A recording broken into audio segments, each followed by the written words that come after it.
월합계 세금 계산서가 이제 등장하네요. 지금까지 이제 공급 시기의 원칙과 특례를 다 배웠는데 실무에서 하나 더 아셔야 되는 게 있는데 바로 이제 월합계 세금 계산서입니다. 매일 거래가 일어나는 업체끼리 매번 계산서를 끊는 건 가능은 하죠. 근데 너무 귀찮고 실무적으로 너무 많은 시간과 노력이 필요합니다. 이 행정적 낭비를 줄여주는 고마운 제도예요. 자, 여러분 편의점에 매일 우유를 납품하는 대리점이라고 생각을 한번 해보십시오. 한 달에 30번 납품하는데 그때마다 세금 계산서 30번 끊어야 될까요? 이건 뭐 발행하는 사람도 힘들고 받는 사람도 관리하기가 거의 가능은 하죠. 근데 관리하는 게 지옥이죠. 자, 세법은 그래서 월합계 세금 계산서라고 하는 아주 편리한 통로를 열어놨어요. 동일한 사업자끼리 한 달 동안 여러 번 발생한 경우에 그 거래들을 합쳐서 딱 한 장의 세금 계산서로 발행하는 것을 의미합니다. 발급은 이제 세 가지 공식이 있는데 무턱대고 합치는 게 아니라 세법이 정한 날짜 기준이 있습니다. 가장 먼저 기본이 되는 게 월말합산입니다. 월말합산은 1일부터 말일까지 거래를 전부 합쳐갖고 그 달에 말일을 작성일자로 해서 한 번에 세금 계산서를 끊는 방식이에요. 예를 들어 3월 한 달 동안 여러 건 거래가 있었다면 3월 31일자로 한 장만 발행하는 겁니다. 이게 실무에서 가장 많이 사용하는 방법이에요.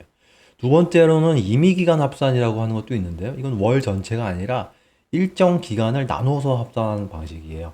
예를 들어서 1일부터 15일까지 거래를 모았다가 우리 15일자 이거를 발행하고 그 다음에 16일부터 다시 모아서 말일자로 한 달을 거를 두 장으로 발행하는 이런 방식이죠. 거래량이 많을 때 실무에서 종종 쓰는 방식이기도 합니다.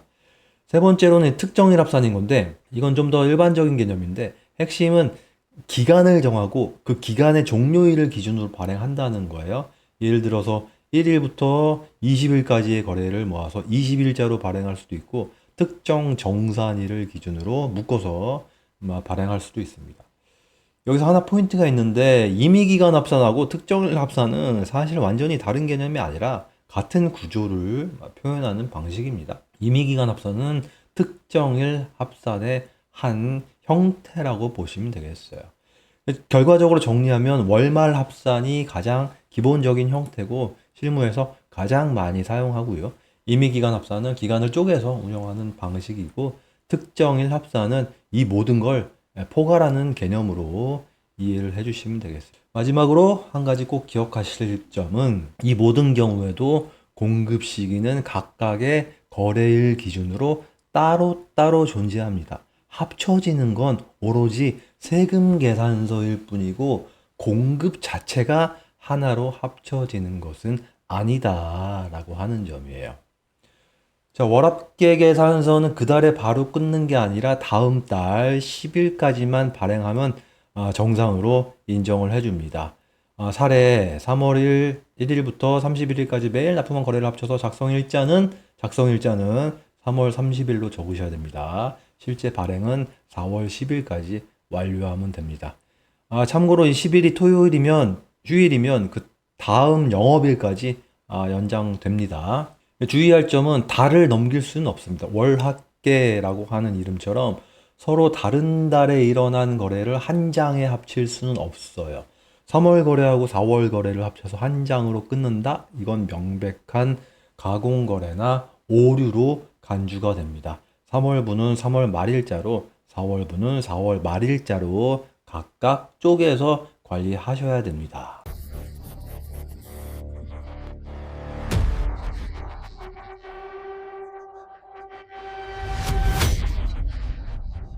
자, 이 강의를 들으시고도 계산서 발행은 회계팀 혹은 담당하는 다른 팀, 영업관리팀 이런 쪽의 업무지 나랑 무슨 상관이야 라고 생각하신다면 정말 큰 오산입니다. 실제 거래 현장에 있는 여러분의 정보력이 제일 좋잖아요. 그게 중요하거든요. 그 정보를 담당자한테 알려주셔야 되는 거예요. 시의적절하게. 여러분이 공급 시기나 이런 규정을 잘 모르고 관행대로 처리했다가 회사가 거액의 가산세를 물게 되거나 우리 소중한 거래처, 우리 밥줄 아닙니까? 매입세 공제를 못 받아서 비즈니스 파트너십이 끊기는 리스크가 발생할 수 있습니다. 자, 그래서 실무에서 영업팀이 가장 자주 저지른다고 하니까 뭐 범죄처럼 이게 아니고 그냥 벌어지는 실제 가산세로 이어지는 사고 포인트 10가지를 통해서 다시 한번 정리를 한번 해보도록 하겠습니다. 첫 번째는 이제 실적 맞추기용 날짜 조작입니다. 이제 가장 흔한 유혹인 거죠. 월말에 실제 목표를 달성하기 위해서 가장 흔하게 유혹을 느끼는 케이스입니다. 실제 납품은 4월에 했는데 3월 매출로 잡고 싶어서 세금 계산서 작성 일자를 3월 31일로 당겨서 발행합니다. 이게 세법에서 가장 엄격하게 금지하는 허위 세금 계산서입니다. 실제 물건이 이동하거나 용역이 제공된 공급 시기와 계산서 날짜가 다르면 공급자와 수급자 모두에게 엄청난 가산세가 부과됩니다. 실적은 있는 그대로 마감하시거나 다른 방법을 동원하셔야 됩니다. 그럼에도 불구하고 이 사례는 3월 달에 발행을 하고 어쨌거나 같은 과세 기간에 납품을 했기 때문에 일단 문제가 아니에요. 지금 문제가 되는 건 만약에 6월 달에 발행하고 7월 달에 납품했다. 이러면 이제 문제가 되겠죠. 그래서 이걸 사례는 조금 더 바꿔주시면 좋을 것 같고요. 왜 이게 문제가 되는지 이미 강의 드렸으니까 그거는 공급시기 특례, 선발급 요거 확인해 주시면 될 것 같고, 두 번째 사례는 고객 요청에 의한 선발행 남용, 간곡한 부탁을 거절하지 못해서 발생하는 사고입니다. 첫 번째는 이제 우리의 입장인 거고, 두 번째는 이제 고객의 요청에 의해서 선발행이 되는 케이스예요. 세법에서 인정해 주는 경우도 있지만 조심해서 발행을 해야 된다라는 거 말씀드렸고요. 그러니까 예외적으로 대가를 미리 받거나 7일 이내에 받는 등등등 몇 가지 조건을 충족해야 선발행이 인정되지.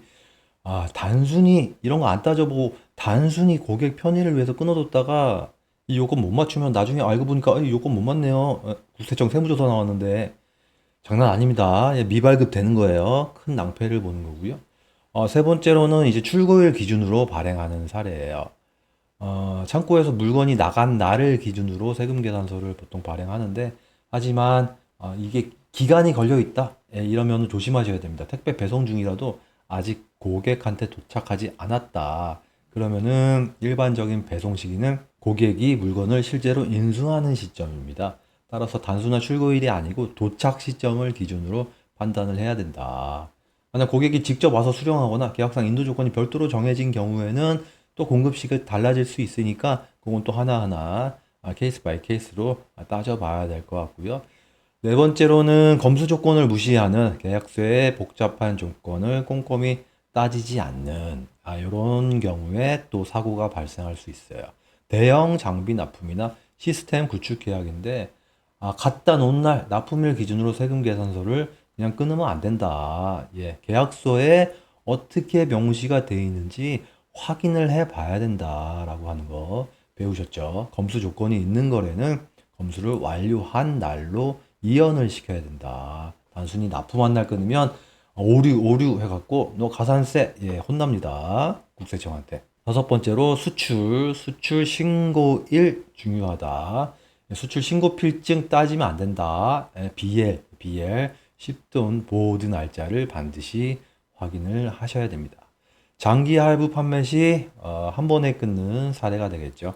장기 할부 판매는 대가의 각 부분을 받기로 한 때 입금되는 시점이 아니고 입금하기로 약정한 날마다 나눠서 끊어야 됩니다. 이렇게 되는 거고, 그 다음에 월 합계인데 기간 넘겨서 발행하는 경우 이거 안 됩니다. 큰일 나요.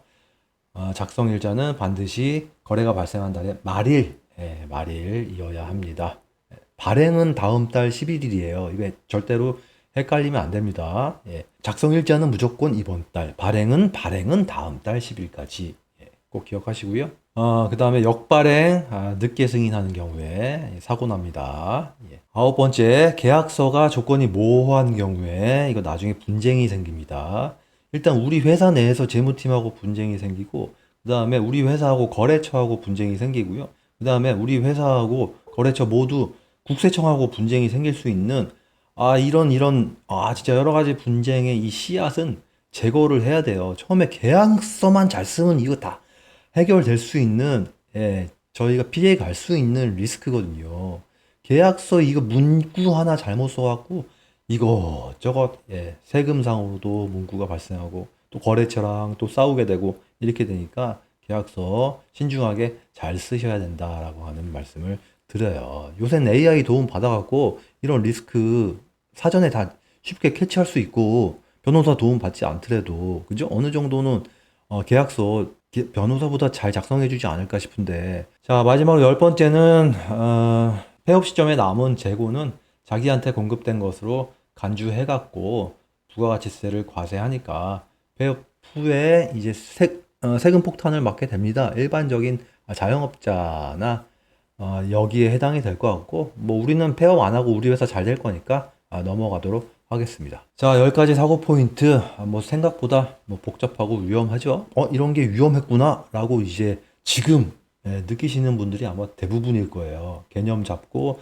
사례를 하고 하다 보니 이런 거 진짜 위험하겠네 라고 공감이 되신다면 여러분들이 이 강의를 잘 들으시고 얻어 가시는 게 있는 겁니다. 그 자체로요. 자, 그래서 물건 파면 끝이 아니고 정확한 시점에 정확한 세금 계산서가 발행되어야 영업이 완성된다 라고 하는 점 꼭 명심을 해주시기 바랍니다. 앞으로 거래 조건이나 납품 일정이 애매할 때는 반드시 재무팀 등 담당자와 먼저 상의하는 습관을 들여주시기를 부탁드립니다.